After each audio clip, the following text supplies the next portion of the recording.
Paljettur og útsaumur einkenna nýja fatalínu frá íslenskum hönnuðum. Fyrstu flíkurnar voru til sýnis í Þjóðmenningarhúsinu í dag en fötin fara svo á markað í Evrópu og Ameríku. Vörumerkið Freebird hannað af íslenskum hjónum sem hannaði á föt fyrir íslenskan markað árabil. Nýlega leitaði fyrirtæki í New York til þeirra og baðu að hanna nýja fatalínu frá grunni. Fötin koma í verslanir úti í febrúar en hægt verður að kaupa fyrstu eintökin á netinu. En hvaðan kemur innblásturinn af flíkunum? Ég held að ég hafi bara alltaf haft mestan áhuga á einhverju svona rómantísku og það frekar gömlu alveg frá Victorian tímabilinu og ég leitast alltaf aftur og aftur í þá átt. Ég veit ekki, kannski ég bara rómantísku, ég veit það ekki. Gunnar segir að markaðssetning fari mikið í gegnum netið en nauðsynlegt sé einnig að vera með vörusýningar erlendis. Þetta allt saman góða leiðir og en krefist náttúrulega fjármagns og orku og sambanda, þannig að það svona það sem að fólk að byggja upp hægt og rólega held ég hérna á Íslandi. Það svona ákveðna þekkingu í þessum geira og kannski einhvers konar, sterk viðskiptasambönd. Þau eru hins vegar sammála að það séu mikil sóknarfæri í þessum geira á Íslandi og að margt hafi gerst á síðustu árum. Fullt af kláru fólki til hérna á Íslandi í þessu. Já, mjög miklu hæfileikar og að verða til reynsla. En þá að allt öðru, því tísku tvíeykið og hjónin Gunnar Hilmarsson og Kolbrún Gunnarsdóttir, oft kenndi við GK, frumsýndu nýja fatalínu sína á dögunum, en sú nefnist Freebird og framleidd í samstarfi við bandarískt fyrirtæki.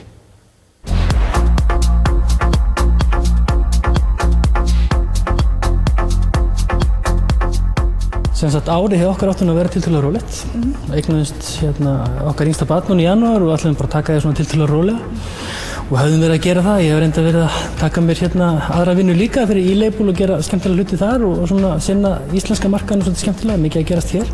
En síðan haft samband við okkur núna í haust af amerísku fyrirtæki sem svona sérhæfis í því að taka svona startup á svona tísku fyrirtækjum og koma með inn á markað og við gátum ekki annað en slegið til að fá að gera þetta í svona faglegu umhverfi með fólki með reynslu. Það eiginlega eitthvað sem maður segir ekki nei við.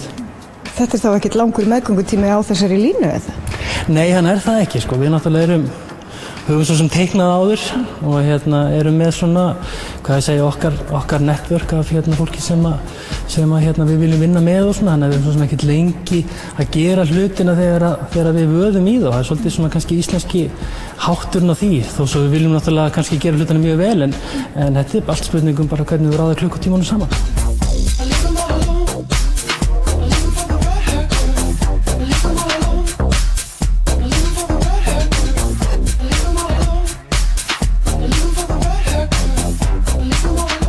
Hvernig það saga á bak þetta nafn, Freebird? Já, sko Freebird nafnið var búið að vera svona á flögri hjá okkur allt árið en það stóð svo sem ekki til að nota nafnið í sjálfu sér sko. Það var svona, hefur svolítið tilfengilegt gildi fyrir okkur hjón vegna þess að bróðurinn að Kollu, Loftur Gunnars, þekktur útigangsmaður, hefur verið umtalið kringum útigangsmenn upp á síðkastið. Hans uppáhaldslag var Freebird og textinn þar svona skírskotun í hann og Krummi mitt söngvari mínus flutti lagið í kirkjunni alveg óafinnanlega. Þannig að nafnið hefur svona mjög svona sterkt tilfinningarlegt gildi fyrir okkur og stendur fyrir okkar hluti.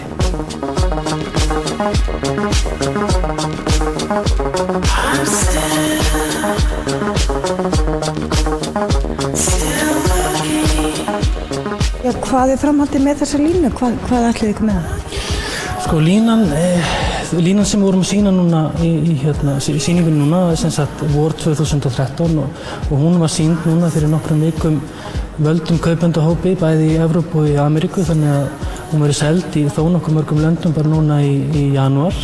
En við vildum gera eitthvað sérstakt sko hérna á Íslandi, frumsýnana í rauninni hér í bakgarðinum og mjög gaman að gera í Þjóðmenningarhúsinu vegna þess að síðan á vefnum okkar á freebirdclothes.com og þá erum við með einmitt sérvalin item sem eingöngu fyrir íslenska markað og eru framleidd í sérvöldum stykkjum. Þannig að við vildum svona gera eitthvað sérstakt hér áður en hún fer á markað út, en hún fer sko að bæði hefur þó nokkuð mörg Evrópulönd og Ameríka sem að verða með þetta núna í janúar, þannig að gerist ekkert hægt þannig. Þetta bara útrás. Ég veit að ég getur allt saman bara bullandi vinna, en ég meina, þú veist, fallegi hlutir seljast alltaf. Þú veist, fólk hefur alltaf nef fyrir einhverju fallu og okkur finnst gaman að gera fallegt og við höfum ekki bara að vona það hjónaband blessist.